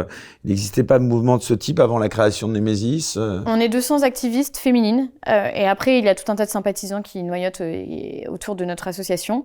Notre objectif, il est réellement de faire de l'agit-prop, c'est-à-dire d'influencer la société par ce qu'on va appeler des happening médiatique, mais en français, on va parler d'agit-prop. Comme le faisait un peu Génération Identitaire qui a été dissoute. Tout à fait. Génération Identitaire disait ça. Eux, ils avaient voulu s'inspirer de Greenpeace pour pouvoir faire passer leurs idées. Et nous, on a décidé de reprendre aussi cette stratégie, de vraiment faire des actions, des opérations d'influence qui vont attirer le regard des médias et qui vont ensuite... Alors la dernière, d'ailleurs, cette semaine, qui a fait beaucoup parler, c'était, il y a quelques jours. Donc, la venue de Jean-Luc Mélenchon à Sciences Po. Donc, racontez-nous un peu dans le détail, comment ça se prépare, comment vous faites, et puis comment ça s'est passé. Eh bien, une action comme ça... Parce que ça s'est passé assez violemment. On va interpeller... Donc, au départ, vous préparez... Non, mais ce que je veux dire, vous avez tout est bien préparé. Oui, c'est-à-dire qu'on place à l'improvisation. On prépare nos pancartes à l'avance, on prépare nos messages, on vérifie auprès d'avocats que pénalement, il n'y a rien de répréhensible en diffamation ou quoi. En l'occurrence, il y avait une affiche, je sais pas, mais il y avait dans une manif, il y a une affiche, est-ce que ça venait d'un de vos militants, je sais plus, qui parlait des violeurs étrangers. Oui. Est-ce que c'était quelqu'un de chez vous? Je sais plus. Oui, alors ça, c'était à Besançon, une opération pareil. Donc nous, on va favoriser les événements où il y a du monde pour venir, événements culturels ou politiques. En l'occurrence, vous avez été convoqué, par la police. Tout à fait. Mais une garde à vue ne mène pas à une condamnation forcément. Donc ça, c'est nos avocats qui feront le travail. D'accord. Donc là, par exemple, pour Mélenchon, comment ça s'est passé? Pour Mélenchon, on a préparé nos pancartes à l'avance. Donc on avait 2 pancartes. Une où on rappelait des propos qu'il avait tenus en 2010 sur la question de la burqa et du voile, qu'il considérait comme une soumission et une obscénité. C'était ces mots. Et on avait une autre banderole avec islamo-gauchiste hors de nos facs. Parce que Mélenchon est allé faire une conférence à Sciences Po. On est en période électorale. Sciences Po Paris. Sciences Po Paris, tout à fait. Où il y a très peu de politiques qui peuvent rentrer. Sciences Po Paris, un Jordan Bardella ne pourra jamais faire une conférence à Sciences Po. Un Mélenchon a le droit. Donc nous, on est venu questionner sur le fait, est-ce que c'était vraiment une conférence ou un meeting politique? On a eu la réponse puisqu'on s'est retrouvé face à des jeunes qui étaient à la LFI mais qui n'étaient pas étudiants de Sciences Po. Donc on peut se questionner sur vraiment quelle est la stratégie de Jean-Luc Mélenchon quand il fait la tournée des facs en période électorale. Et on s'est retrouvé en effet face à des militants LFI, mais aussi de mouvements pro-palestiniens assez très idéologiques, c'est-à-dire qu'on peut être pro-Palestine et en discuter de façon tranquille, et on peut aussi être dans des associations virulentes. Livre Noir a fait des reportages extrêmement intéressants là-dessus, où on légitime aussi les actions du Hamas. Et nous, on s'est retrouvés face à des gens quand même qui nous disaient bon, vous nous emmerdez avec la question du Hamas, c'est bon, voilà, qui vraiment balayaient cette question-là. Et donc on est venu interpeller Mélenchon sur son revirement de situation par rapport à la question notamment de la place de l'islam dans la société et le fait qu'il y a quelques années encore, quand il était encore sur une gauche plus républicaine, il avait aucun problème à dénoncer cela et aujourd'hui il Finalement, va aller chatouiller un électorat musulman. Vous reprenez des méthodes, si j'osais, on va dire des méthodes de militantisme d'extrême gauche, quoi. J'ai pas été formée n'importe où. Voilà, donc ça m'amuse beaucoup quand Street Press me parle de l'Action française. Moi, j'ai vraiment mes meilleures influences, elles ont été au sein de l'extrême gauche, de l'UNEF, vraiment. Alors nous, on n'est pas non plus dans la censure, c'est-à-dire qu'on n'a pas appelé à annuler sa conférence, on n'a pas voulu rentrer dans sa conférence pour l'annuler. Vous avez quand même été presque à l'affrontement, parce que ça a été pas loin d'être violent. Ça venait pas de nous, mais nous, on a voulu vraiment montrer qu'il y avait aussi des réponses, que tout le monde n'était pas d'accord avec Jean-Luc Mélenchon et qu'il y avait aussi une résistance. Moi, ça a tendance à m'agacer un petit peu de le voir pouvoir étaler son idéologie sans qu'il y ait personne à lui répondre ou du moins à essayer d'avoir un peu de riposte, quoi, un peu d'affrontement, mais de l'affrontement pacifique. Et d'ailleurs, ça lui a pas déplu notre présence puisqu'il a expliqué face à des journalistes de TF1 qui essayaient de les faire dire qu'on était violentes, etc. Il a dit non, elles sont pas violentes. Moi aussi, j'ai fait ça à leur âge. Donc, c'était amusant de voir que lui, en tout cas, n'était pas du tout dans une optique. Il n'était pas totalement serein sur le fait qu'il voyait bien qu'il n'était pas en terrain totalement conquis et qu'il y avait de la réponse en face et que tout le monde n'était pas d'accord avec lui. Et en plus de la réponse de la part de jeunes. Alors que là, d'habitude, à ces meetings, voilà, il attire que des gens d'accord avec lui. Et donc, oui, nous, on a vraiment envie de montrer, en fait, qu'il y a une résistance et qu'il y a des jeunes aussi qui ne sont pas du tout d'accord avec les propos de Jean-Luc Mélenchon, notamment sur ses prises de position récentes sur les questions islamistes. C'est quoi l'opération dont vous êtes la plus fière ? Il y en a plusieurs. Moi, j'ai beaucoup aimé l'opération Place du Trocadéro il y a maintenant 3 ans, puisqu'elle nous a ouvert les portes de la télé, où on était en niqab intégral avec une grande banderole « Les Françaises dans 50 ans », pour questionner justement sur cette multiplication des symboles religieux, notamment dans l'espace public, qui en viennent à faire une hiérarchisation de la pureté des femmes dans la rue notamment. Et une deuxième que j'ai beaucoup aimée, parce qu'elle a eu un impact direct, c'est une action qu'on a fait à Lille en septembre dernier, qui m'aura valu une garde à vue, et une plainte de Martine Aubry. Mais pour l'instant, je n'en ai jamais vu la suite. L'enquête, je pense, a été classée. Où, en fait, on a déployé une grande banderole puisque on dénonçait le lycée Averroès qui était subventionné par la région, mais qui prodiguait des cours de charia au sein de ses cours, notamment sur des lycéens. Et donc, on a dénoncé cela avec une grande banderole qu'on avait déployée en haut du Carlton, l'hôtel de DSK de Lille. Sur la grande place de Lille. Exactement. Pendant la grande braderie, puisque là encore, on voulait viser du monde. On est un peu des troubles-fêtes, nous, en vérité. Et en fait, ça a mené à la fin des subventions de ce lycée Averroès. Donc nous, on aime quand on a un impact aussi direct de ce type. Et à l'inverse, est-ce qu'il y en a une, honnêtement, que vous regrettez ou vous auriez finalement pu éviter ? Une action que je regrette, non. Non. Très honnêtement, non. J'assume toutes les actions que j'ai faites. Tout à fait, oui. Le bilan, 5 ans après sa création, quel bilan vous faites de l'action du collectif Némésis ? On a réussi à mettre en place dans l'espace public l'idée qu'il pouvait y avoir un autre féminisme que le néo-féminisme ambiant, très extrême gauche, très anti-homme. C'est qui vos ennemis d'ailleurs, aujourd'hui ? Il y a des ennemis à ce collectif ? Oui, je pense les idéologues, c'est-à-dire que moi je l'ai vu chez Nous Toutes, par exemple, Caroline Dehaas, qui est la présidente de Nous Toutes, ou secrétaire générale, je ne sais plus exactement où elle en est, et une vraie idéologue qui refuse de dénoncer un certain nombre de violences, mais elle draine avec elle tout un tas de petites jeunes qui, elles, ont très certainement subi des violences et qui, en fait, tombent dans le féminisme, on va dire ça comme ça, tombent dans ces associations néo-féministes parce qu'elles sont les seules à leur tendre la main. Et moi, j'ai eu envie de dire, mais en fait, il n'y a pas que elles à exister. Et si vous arrive des violences, il existe aussi d'autres associations qui peuvent porter votre voix et de façon un petit peu plus réelle que idéologue. Et vraiment, moi, je l'ai vu, des militantes, oui, je pense à Caroline Dehaas, mais Sandrine Rousseau en fait partie aussi également, qui refusent systématiquement de parler de violence. Il y a quelques mois, d'ailleurs, j'ai été contactée par Claire Géronimi, une jeune femme qui a été violée par une personne sous OQTF. Elle m'a contactée parce que qu'elle avait essayé de contacter d'autres associations féministes, mais qui lui ont tourné le dos. Je pense à la Fondation des femmes, pourtant, qui est censée être peut-être moins idéologique. Elles lui ont tourné le dos dans le sens où elles n'ont pas voulu reprendre son discours, elles n'ont pas voulu la faire témoigner, tout simplement parce qu'elle s'est faite violer par une personne sous OQTF, que ces associations féministes sont plutôt d'extrême gauche, qu'elles sont donc pour l'immigration, de façon qu'on peut contrôler, et donc que la question de limiter l'immigration ne fait pas du tout partie de leur agenda politique. Moi, je pense qu'on en arrive là, et c'est assez dramatique de voir des associations censées porter la parole des femmes refuser de prendre le témoignage d'une victime. Et je vous le dis, nous, au sein de l'association, on a beaucoup de femmes qui sont venues chez nous parce que déçues par ces associations-là. Il y a des témoignages qui ont été faits, notamment par des femmes qui sont devenues militantes de Némésis après coup, parce que quand elles sont venues témoigner, on leur a demandé de changer le prénom de l'agresseur avec des prénoms européens, pour cacher justement ça. Mais ça m'étonne pas, à Telford, vous savez, c'est les grooming gangs qui ont violé, ces gangs pakistanais qui ont prostitué et violé de force des petites jeunes, c'est la police qui a refusé de dénoncer là aussi le profil des agresseurs par peur de faire monter le racisme dans le pays. Donc en fait, sous prétexte de peur d'être raciste ou d'être taxé de raciste ou d'entretenir le racisme dans le pays, eh ben on va totalement se taire sur des réalités qui existent pourtant. Et je trouve ça dramatique. Nous, on a fait on a les moyens qu'on a, mais enfin on a recensé le nombre de viols ou de meurtres par des personnes sous OQTF sur des femmes françaises. On a 46 femmes qui auraient pu être épargnées si les OQTF là aussi étaient appliqués. C'est quelque chose qui n'est pas fait. Il y a un manquement de la part de l'État là aussi, mais ça personne ne veut le dire. Les associations féministes en tout cas ne veulent pas le dire parce que ça remettrait en question la politique gouvernementale et ça les forcerait à se positionner contre aussi une politique migratoire qui est totalement incontrôlée. Comment vous expliquez justement cette animosité de la part des autres associations féministes à votre rencontre ? Eh ben, je pense on les dérange parce qu'on montre un certain, oui, et puis elles voient qu'on marche, c'est-à-dire que on passe à la télé, notre expertise on nous fait intervenir aussi pendant notre expertise sur ces questions-là. On a des victimes qui nous contactent pour témoigner, on a de plus en plus de jeunes femmes qui nous contactent, qui témoignent pour nous à visage découvert, ce qui est pas évident. On a une influence croissante sur les réseaux sociaux, on a une influence croissante dans les médias parce qu'en fait on suscite de l'intérêt parce que notre message est vrai, est réel, et qu'on met le doigt sur un tabou français, un MeToo immigration qu'on a refusé de voir pendant des années. Vous avez dit un truc incroyable, c'était sur Bistro Liberté que vous recevez beaucoup de menaces, mais vous allez même plus loin. Vous dites qu'aujourd'hui, dès qu'on parle de ce sujet-là... Oui, on se fait totalement harceler sur les réseaux sociaux. Parler de l'islam. Dès que vous parlez d'islam, voilà. De la question du voile, que vous la remettez en question. C'est-à-dire qu'on est arrivé dans un tel pensée de la mode unique, un tel mode de la pensée unique, que dès que vous employez le mot islam ou que vous parlez du voile et que vous expliquez que vous êtes contre le voile, ce qui est quand même, on a le droit en France d'être contre le port du voile. Enfin, je veux dire, certes, aujourd'hui, on a le droit de porter le voile dans l'espace public, mais quelqu'un a le droit de dire qu'il est contre cela.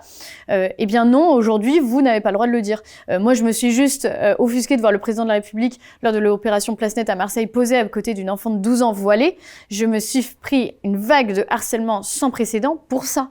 Alors qu'on parle d'une enfant de 12 ans voilée. J'ai le droit de le dénoncer. Et aujourd'hui, on est dans un tel mode de la terreur, sur les réseaux sociaux, mais pas que, parce que ça peut se traduire dans la rue, et certains en ont fait les frais, que sur la question, en effet, de l'islam, on se sent totalement pris en étau. Des menaces, donc vous en parliez. Est-ce que vous avez déjà subi des violences de la part des antifas, tous ces gens-là ? Eh bien, oui, c'est arrivé à plusieurs reprises. Et je me souviens particulièrement d'une fois à Marseille, où je descendais du train, où il y avait une dizaine de femmes en noir, style Black Blocs, d'extrême gauche, antifa, à m'attendre et pour en découdre, en fait, tout simplement. Il faut savoir que j'étais toute seule. Alors, j'avais une nouvelle militante qui était avec moi, mais qui ne comprenait pas très bien ce qui se passait. Et je me suis retrouvée dans une situation extrêmement compliqué à devoir essayer d'expliquer à des jeunes filles qui ont été en démocratie qu'on avait le droit de penser différemment. Et j'ai été victime, oui, de violences à ce moment-là. Ça s'est fini en plainte à Marseille. Ouais. Comment justement vous expliquez que les pouvoirs publics, enfin, vous avez le sentiment, laissent faire, en tout cas, que le gouvernement laisse faire ces groupes ? C'est une question que je me suis longtemps posée parce que souvent on me répondait oui, mais ils servent l'État. Alors je vois pas toujours très bien en quoi ils servent l'État, parce que ça commence à se voir aussi exactement que ce sont des nervis violents.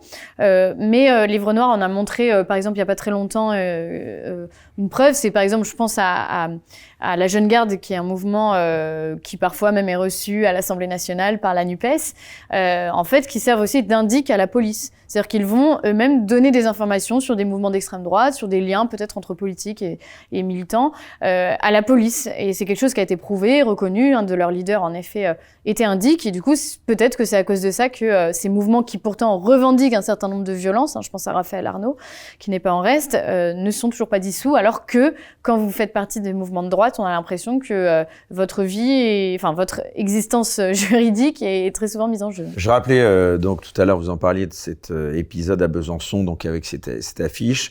Vous diriez que vous êtes ciblé par le pouvoir ? Oui et non. C'est-à-dire que... vous pensez que vous inquiétez le pouvoir ? Je pense voilà, peut-être la question. Alors là, pour l'affiche de Besançon, c'est quand même la mairie... Donc, suite à laquelle vous avez fait cette garde à vue. Tout à fait. C'est la mairie, c'est la maire de Besançon qui est une maire NUPES, et Europe Écologie Les Verts précisément, qui a porté plainte contre notre militante. Et il y a eu une certaine complaisance, on va dire, du procureur local, puisqu'on sait aussi que malheureusement au sein de la justice, il y a beaucoup d'idéologie, qui a décidé de continuer l'enquête au point de placer Yona en garde à vue. Il s'avère que ce même procureur avait relaxé une jeune fille qui avait pourtant une pancarte « Un flic, une balle » lors d'une manifestation d'extrême gauche. Donc on voit que, alors il l'avait pas relaxé, il avait considéré que l'enquête n'avait pas besoin d'aboutir plus loin. Donc on se rend compte que voilà, il y a de la part de la justice en tout cas, un certain double discours en fonction du profil, là aussi, de la militante. Et ça, c'est quelque chose qui est réel, mais c'est pas du tout une nouvelle de la part, notamment, des procureurs ou des magistrats. Et je dirais, est-ce que l'État nous persécute ? On a vu nos comptes bancaires fermés, par exemple. C'est pas l'État là encore, ça va être les banques qui ont en effet considéré que notre idéologie ne leur plaisait pas. Alors, elles ne vous le diront jamais comme ça, hein. Les banques ont le droit de vous jeter sans explication, mais on a bien compris ce qu'il y avait derrière. Donc oui, il y a une sorte de harcèlement de la part de l'administration. Je ne suis pas certaine que ce soit totalement organisé par l'État, parce qu'on se rend compte que c'est plus le fait qu'il y ait une sorte d'ambiance moralisatrice qui viserait à montrer que les personnes de droite ou d'extrême droite justifient en tout cas un traitement différent. C'est pas forcément organisé que par l'État. Cela m'amène à vous parler à présent de la liberté d'expression et de manifestation. Est-ce que vous diriez que ces libertés, elles sont en danger aujourd'hui ? Oui, je pense que ce sont des libertés qui sont en danger aujourd'hui. En danger avec une émergence notamment de l'extrême gauche à l'Assemblée nationale. On se rend compte qu'il y a tout un tas de choses qui se mettent en place. Moi, je vois à l'échelle locale avec la garde à vue de Yona, je trouve ça assez scandaleux que pour une pancarte, on en vienne à porter plainte. Je trouve ça scandaleux que quand des jeunes femmes expliquent, sachant que pour revenir sur le message de la pancarte, c'était écrit « violeurs étrangers dehors ». C'est-à-dire que les étrangers qui violent doivent être expulsés. C'était pas de virgule. Voilà, pas de virgule comme ont voulu le préciser certains médias. On n'est pas en train de dire tous les étrangers sont des violeurs. On est en train de dire que les étrangers qui se comportent mal doivent déguerpir. Et ça, c'est quelque chose qui est bien différent. Et en fait, ça veut dire qu'aujourd'hui, on n'a pas le droit de le dire. Aujourd'hui, on n'a pas le droit de demander que des personnes qui arrivent dans notre pays, qui sont financées parfois par nos impôts, qui touchent le chômage, qui touchent des allocations, on n'a pas le droit de dire que ces personnes, si elles se comportent mal, doivent repartir dans leur pays. Ça, on n'a pas le droit de le dire. Ça veut dire ça, en fait. Hein. Si chez Europe Écologie Les Verts, en tout cas, la NUPES, ça veut dire ça. On nous empêche d'exister. Et c'est pour ça qu'on s'est monté il y a 4-5 ans. C'était vraiment un cri de colère de dire, nous, on va pas se laisser étouffer. Et la deuxième chose, c'est que on se rend compte que là encore, on a les chiffres du ministère de l'Intérieur qui sont là, et on a encore des gens qui nous disent que l'on ment. Parce que, soi-disant, on serait au service d'une idéologie ou quoi. Mais en fait, quand les chiffres le disent, quand les femmes le disent, quand il y a des victimes et quand ça se reproduit et que ça a lieu tous les jours dans les journaux, il y a un moment, il va falloir aussi quand même voir les choses en face. Mais en même temps, vous vivez avec votre temps, vous le disiez, vous contournez quand même pas mal de réseaux, de circuits. Justement, en parlant de ces réseaux sociaux, la censure sur les réseaux sociaux, est-ce que vous la subissez aussi ? La censure, on l'a subie. Et puis Elon Musk a racheté Twitter. Et là, ça a été une véritable libération. On avait un compte Twitter qui a été à 20 000 abonnés, qui a été suspendu pendant 1 an. Elon Musk a racheté Twitter. Le mois suivant, on récupérait notre compte. Ce qui est quand même incroyable. On n'aurait jamais imaginé. Donc comme quoi les choses peuvent aller aussi vite. C'est l'occasion de le remercier. Ouais. L'occasion de remercier Elon Musk. Et je ne sais pas s'il verra, mais j'espère peut-être qu'il verra cela.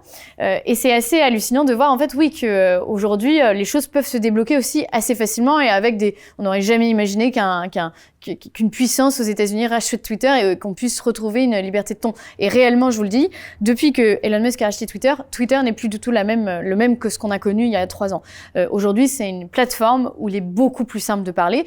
Et j'ai la sensation que les autres plateformes, voyant le succès de Twitter aussi après ce rachat-là, ont baissé leur exigence, ou du moins leur mode, leurs critères de modération. Exactement, leurs critères de modération, et qu'il y a une plus forte liberté. Moi, c'est la sensation que j'ai. J'ai été shadowban longtemps d'Instagram, c'est-à-dire qu'on ne pouvait pas trouver mon Instagram quand on tapait dans la barre de recherche. Maintenant, c'est plus le cas. Donc, j'ai l'impression qu'il y a quand même du changement qui se met en place à ce niveau-là. Et donc, merci Elon Musk. Bah écoutez, ce sera l'occasion, en tout cas. Et puis on parle d'X maintenant, hein, c'est plus Twitter. Qu'est-ce que vous pensez d'ailleurs de ces fameux fact-checkers qui font tant parler ces derniers mois ? C'est des gens, c'est des contrôleurs au service d'une pensée unique. Hein. Je pense que j'ai souvent cet exemple qui me revient en tête, qui est des sortes de fact-checkers, mais beaucoup plus concret. On a le président de Frontex, enfin l'ancien dirigeant de Frontex, qui est intervenu il y a pas très longtemps sur Livre Noir. Qui a rejoint Jordan Bardella. Ouais. Tout à fait. Et qui s'est expliqué que lui, c'était la Commission européenne qui l'empêchait de faire son propre travail en mettant en place des contrôleurs pour vérifier que Frontex faisait son travail ou pas. Sauf que ces contrôleurs empêchaient Frontex de faire son travail parce que c'était en fait des gens issus d'ONG pro-immigration No Borders qui empêchaient Frontex d'empêcher donc les migrants de passer en leur expliquant que peut-être parmi ces 500 migrants, il y en avait 2 qui étaient vraiment éligibles au droit d'asile et du coup, il fallait surtout pas les discriminer, donc on faisait passer les 500. Eh bien, j'ai l'impression que c'est un petit peu la même chose aussi avec ces fact-checkers, que c'est l'actualité et que c'est l'information un petit peu biaisée quand on le veut, quoi. Comment est-ce qu'on pourrait, selon vous, rétablir la liberté d'expression en France ? Ah, c'est compliqué. Déjà, je pense que arrêter d'utiliser le mot d'extrême droite à toutes les sauces serait un bon début pour commencer à revenir à quelque chose de réel et à vraiment écouter, être dans le débat public, en fait, tout simplement. Le problème aujourd'hui, c'est que d'abord, on a un service public qui est littéralement idéologue jusqu'au bout des ongles, hein, financé par nos impôts et que d'ailleurs, il y a cette semaine, je ne sais pas si vous avez vu, magnifique, hein, la directrice de France Inter qui s'est vantée avec autorité, hein, avec l'autorité de l'imbécile, hein, elle s'est vantée de censurer la parole des climato-sceptiques sur France Inter. Bon, alors moi, je suis pas spécialement climato-sceptique, mais enfin, j'ai reçu ici François Gervais, qui me paraissait pas totalement idiot, et donc ça veut dire que lui, il a pas voix au chapitre sur France Inter. Non, il aura pas voix au d'ailleurs chapitre. Sonia De Villers qui était derrière, qui a maintenant repris l'interview politique de la matinale, qui telle une courtisane, a tout de suite dit, évidemment, c'était comme à l'époque du Covid, enfin voilà. Ça vous inspire quoi, ce service public qui, soi-disant, d'intérêt général, financé par nos impôts, où en plus, elle osait dire que tout le monde était bienvenu à France Inter en disant le contraire. Moi, j'ai jamais été invitée par le service public et les rares fois, pas tant que ça rare d'ailleurs, où ils parlaient de nous, c'était dans des termes extrêmement idéologiques et biaisés. Hein. Et sans vous donner la possibilité de répondre. Et sans nous donner la parole. Alors, c'est même pire que ça. Conception du débat assez... Ah non, mais c'est même pire que ça, c'est qu'on a même accepté 2 fois qu'ils viennent en reportage sur une de nos actions. C'est Adèle Van Reit, je crois, je sais pas si je prononce bien son nom, qui est directrice de et qui, il tronquait un certain nombre de messages pour nous ridiculiser. C'est-à-dire qu'on a quand même, je me souviendrai, mais alors ça m'a mis dans une colère mais noire, rouge, peu importe, enfin, mais vraiment où on avait une de nos militantes, Mathilda, porte-parole, qui racontait une agression qu'elle avait subie. Et en fait, la journaliste, c'était une femme, a tronqué l'agression pour ne pas parler de la période la plus dure du moment de l'agression. Et on a l'impression que du coup Mathilda expliquait qu'elle avait eu peur parce qu'un type lui avait mis la main sur l'épaule dans le tram. Alors qu'en fait, il s'avère qu'après elle a été suivie, qu'elle a dû se réfugier, etc. Que c'est d'autres gens qui sont intervenus parce que il y avait 3 types qui la suivaient. Ça a été tronqué. Donc en fait, on a l'impression, ils ont utilisé l'extrait comme si Mathilda, en fait, s'était fait tout un film parce qu'un type lui avait mis la main sur l'épaule. Voilà, donc là pour le coup... C'est ça le service public. Voilà. Donc les victimes parlent, mais pas toutes les victimes. Et certaines, on les tourne même en ridicule quand elles viennent de Némésis. Le portrait je crois que c'est Marianne, un portrait qui a été fait de vous récemment, un portrait plutôt vitriol, vous en pensez quoi ? Alors, je pense que la journaliste était amie avec une certaine Ercilia Soudé qui m'en voulait beaucoup.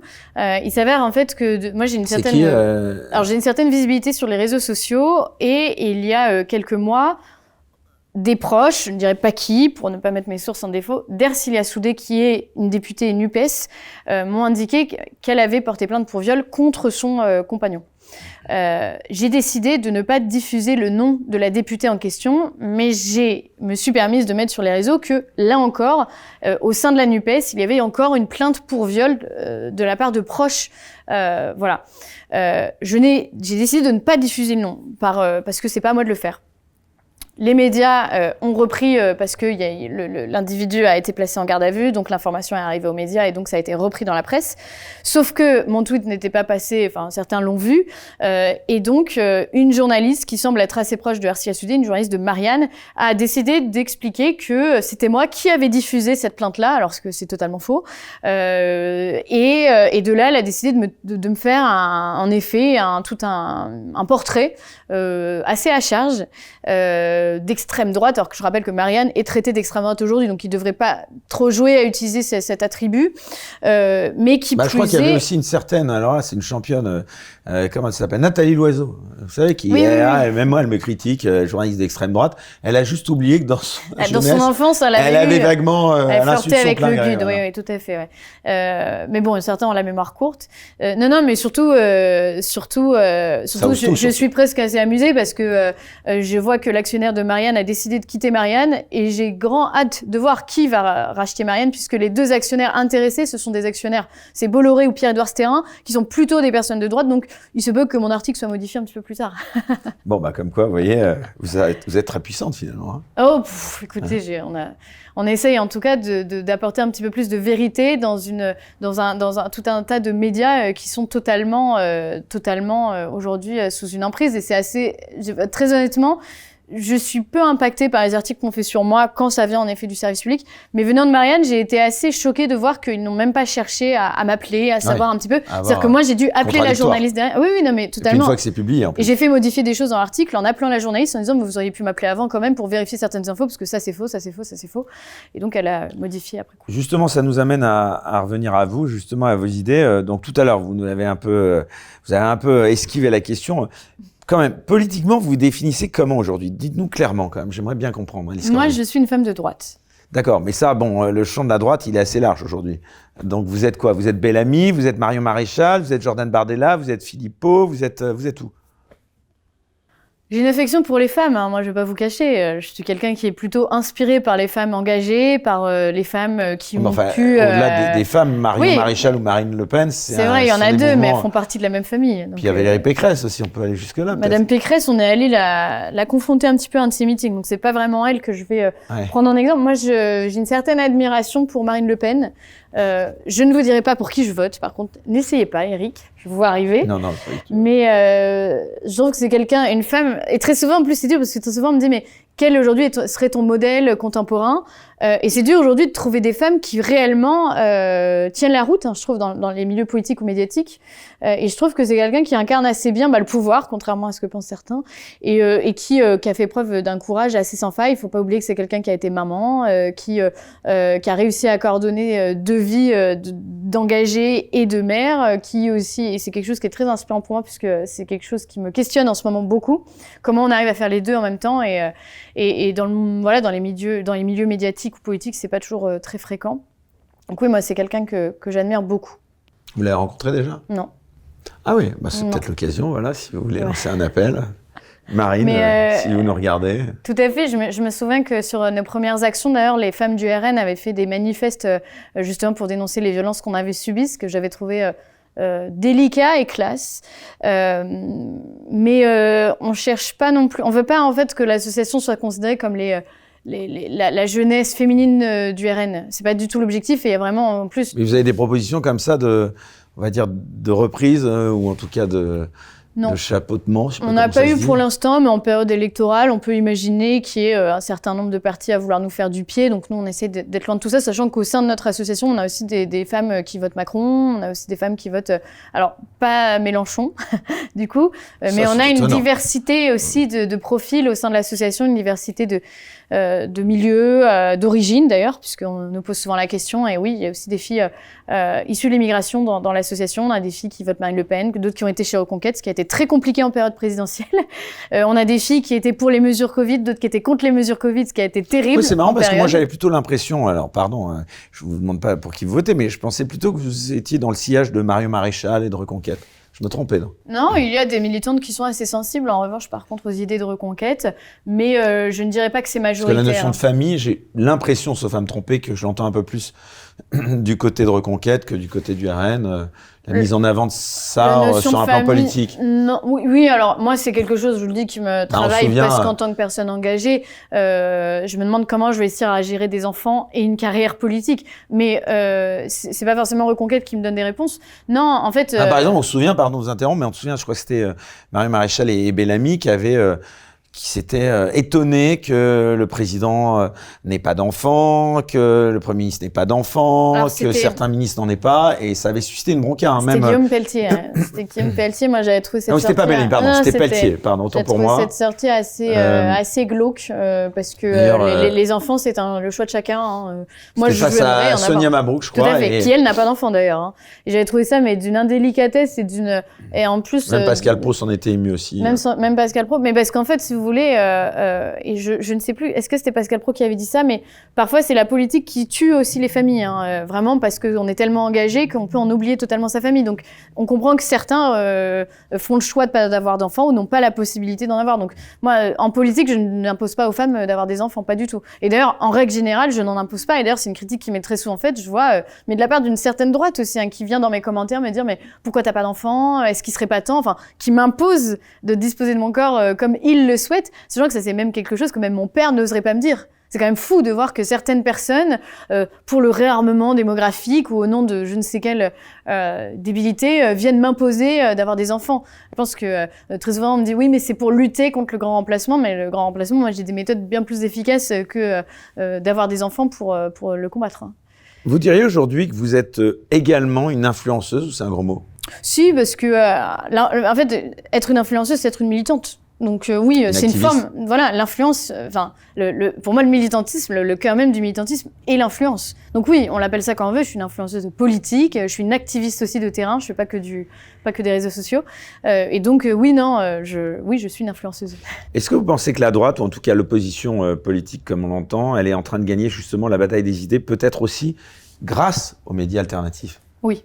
C'est certain. Les médias alternatifs. Ces paroles qui arrivent à être libérées grâce aux médias alternatifs. C'est certain. Les médias alternatifs tels que vous, tels que TV Liberté, je pense à Radio Courtoisie, ont permis d'entretenir une pensée pour ensuite que des médias plus importants, je pense notamment à CNews, puissent la reprendre et la mettre aussi plus à la mode, peut-être. Et d'ailleurs, vous avez raison de le souligner, on a une force de proposition, en l'occurrence TV Liberté, Bistro Liberté a fait comme ça émerger des idées, des débats. Même des gens, Charles Dornelas, Pierre Gentillet et d'autres. C'est énorme comme travail que de faire au sein. Ce sont des incubateurs. C'est véritablement des incubateurs, c'est même plus que ça, parce que en vérité, TV Liberté, même votre chaîne, ont une audience énorme. Certaines de vos vidéos font plus d'audience que certaines émissions télé. Donc, faut pas du tout sous-estimer ça. Et les médias alternatifs ont permis d'entretenir justement cette pensée, qui maintenant est reprise dans des gros médias. Et BFM, il y a pas très longtemps, a été dénoncé pour vouloir justement copier la droitisation de CNews en faisant intervenir tout un tas d'influenceuses ou de personnalités politiques dites de droite. Donc, c'est un réel impact énorme aussi sur le long terme. Quel rapport vous entretenez, Alice Cordier, avec les influenceurs, justement, de ce qu'on qualifie parfois de la dissidence, entre guillemets? C'est pas toujours très simple. On va y venir ou pas? Oui, je vois très bien où vous allez arriver. Il y a certains influenceurs dont je reproche un côté antiféministe, anti-femme, qui est réel et qui se traduit parfois dans la rue. Donc vous êtes rabiboché ou pas avec Baptiste Marché? Non, pas du tout, non. Donc on rappelle pour les gens qui nous regardent, parce que j'avais été malgré moi un petit peu entraîné dans cette polémique, puisque j'avais reçu... Ouais, je me souviens de ça, puisque c'était en plus, je crois, une des toutes premières émissions des Incorrectibles sur Internet, et puis j'avais... Donc, comme on le dit, hein, on ment pas, on enregistre cette émission un tout petit peu avant sa diffusion. Et il se trouve qu'entre le moment où j'ai enregistré et le jour de sa diffusion, il y avait eu une altercation, c'est ça? Alors, racontez-nous qu'est-ce qui s'était passé. Puis voilà, j'avais un petit peu été perturbé à mon tour. Bon, j'avais malgré tout laissé l'émission être diffusée. Et puis on avait eu l'occasion, c'était juste à ce moment-là, on avait l'occasion de se parler. Bon, peu de temps après, on avait donc échangé, puis finalement, vous voyez, comme quoi, Oui. Tout arrive, vous êtes sur cette banquette à la pièce longtemps de après, Baptiste Marchais. voilà, qui est parti aux États-Unis, je crois, à ma C'est connaissance. expatrié. Voilà. Donc vous n'êtes pas rabiboché avec lui, non? Il donne beaucoup de leçons à la France, mais des États-Unis, ce qui est toujours plus simple. Hein. Non, on s'est pas du tout rabiboché et on ne se parle plus du tout.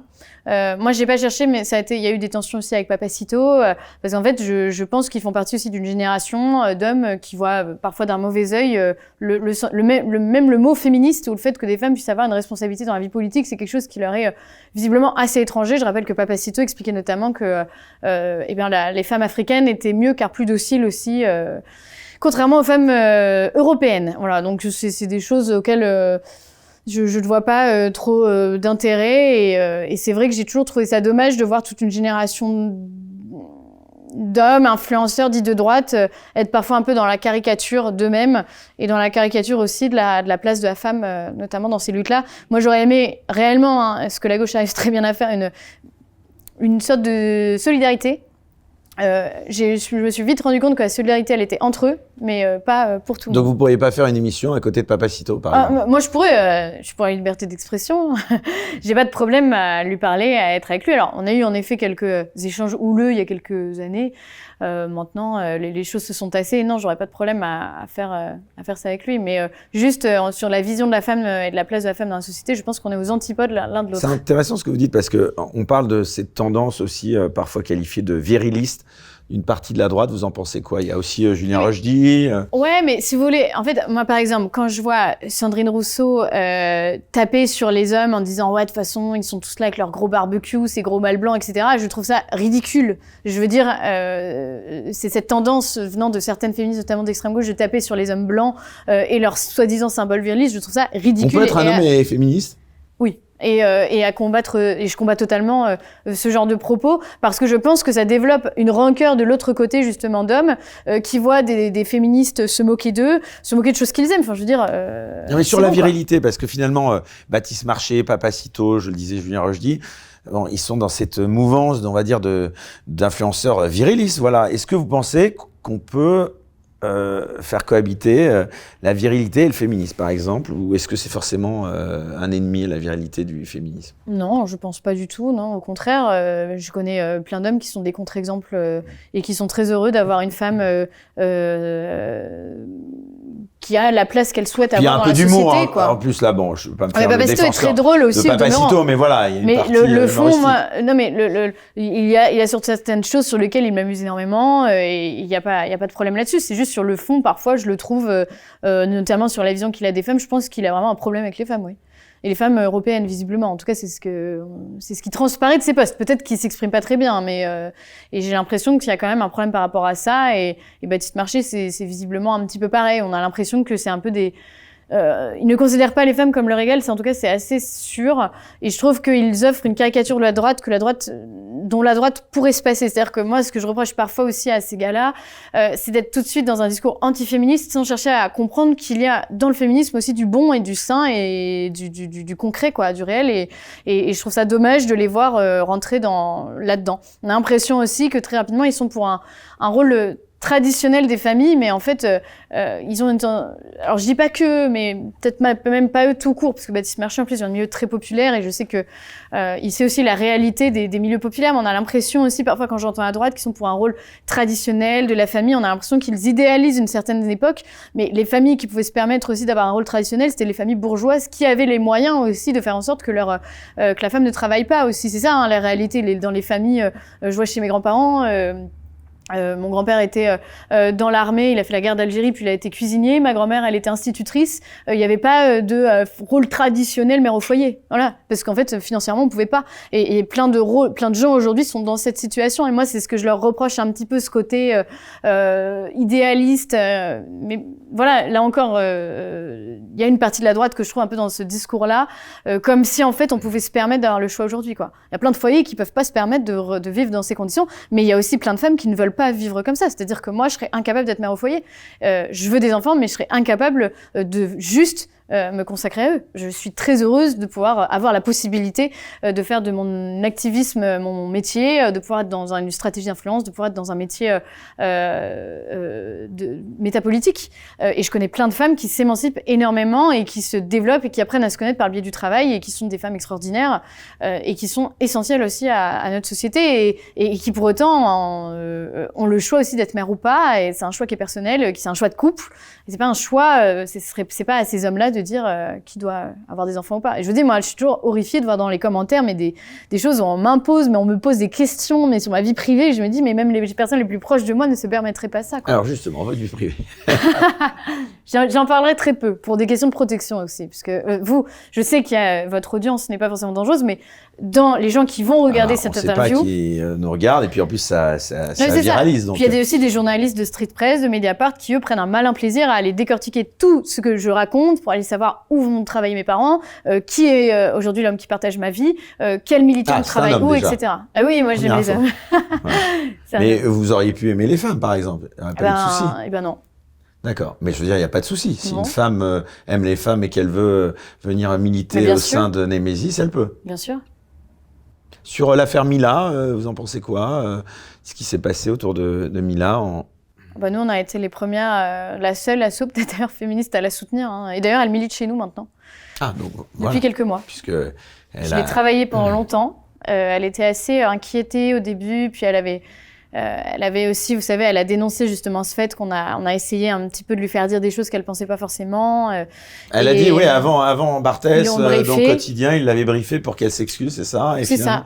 Elle souhaitait pas. Exactement, et d'autres activistes ou militantes féministes ont essayé aussi de la prendre sous leur aile pour essayer de lui faire dire un certain nombre de choses. Et aujourd'hui, elle s'est totalement émancipée là aussi de ça.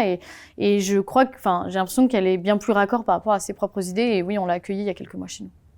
Justement, là, je reviens, on avait tout à l'heure un peu évoqué Papacito. Justement, de manière générale, pour prendre un peu de recul, comment vous expliquez aujourd'hui que ce soit la droite qui soit devenue justement le camp de la liberté, de l'humour et de la subversion, alors que la gauche, qui avait un monopole sur cela par le passé, elle est plutôt en retard? Il y a eu toute une génération d'influenceurs, notamment par les jeux vidéo, il me semble, qui sont passés par là. Notamment, je pense à Valek, qui ont commencé à fournir de plus en plus de vidéos.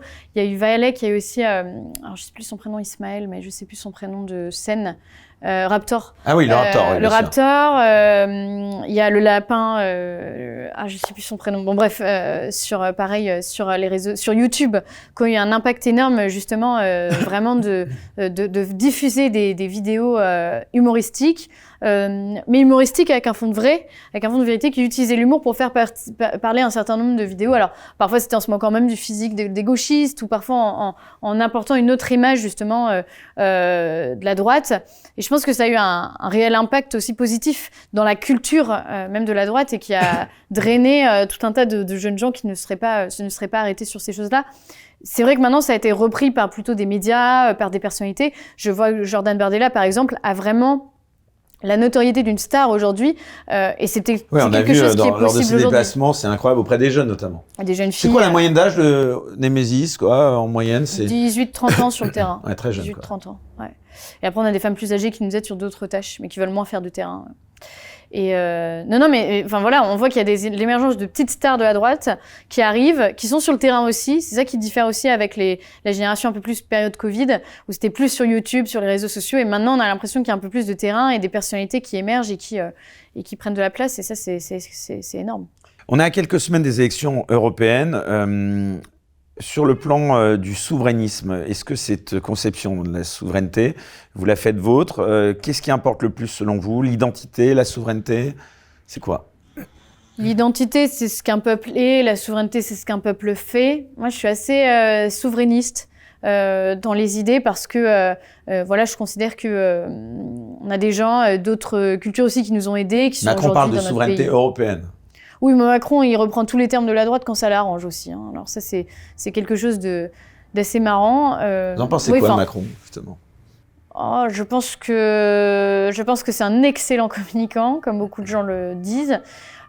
qui s'aime beaucoup et qui essaye de servir vraiment son propre intérêt. Je pense que c'est quelqu'un qui est assez déconnecté aussi de la réalité du terrain et qui est persuadé, par exemple, quand on dénonce l'impact culturel et le choc culturel lié qui mène à de l'insécurité, je pense qu'il est persuadé que c'est une minorité et que c'est l'extrême droite qui manipule ça. Je pense vraiment que c'est quelqu'un qui est déconnecté, qui n'a jamais connu le réel, qui a voulu compenser peut-être ce manque-là justement en mettant parmi ses ministres des gens du terrain.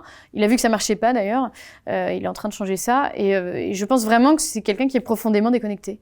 Je pense pas, si vous voulez, qu'il y a une sorte de complot organisé par Macron pour faire tomber la France. Je pense que vraiment, il est déconnecté du terrain. Gabriel Attal, vous en pensez quoi? Parce que finalement, il y a quand même une nouvelle génération. Vous parlez de Jordan Bardella. On parle beaucoup à gauche de Gabriel Attal. D'ailleurs, beaucoup anticipent un affrontement, même peut-être en 2027, entre ces deux figures.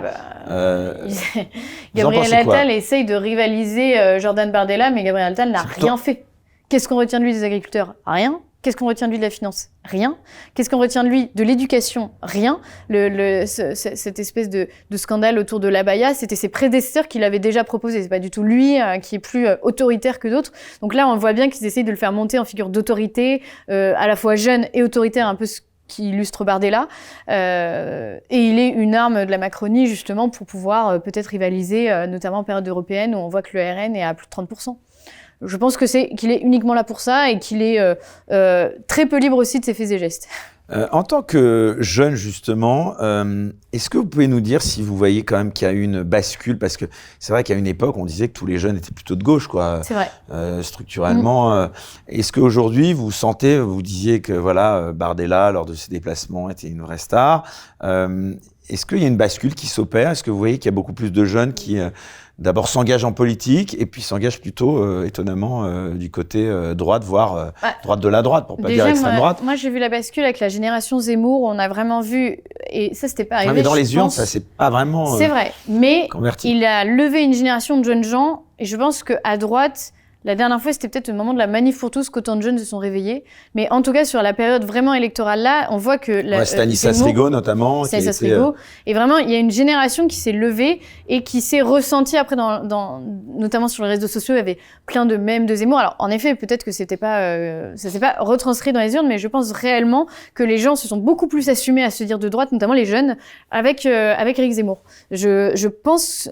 Réellement, on voyait des mèmes d'Éric Zemmour sur TikTok, mais c'était inondé. Alors, c'était peut-être stratégique de la part de ses équipes, j'ai jamais su. Si c'était des comptes faits exprès par les équipes de Zemmour pour le rendre un peu plus sympa.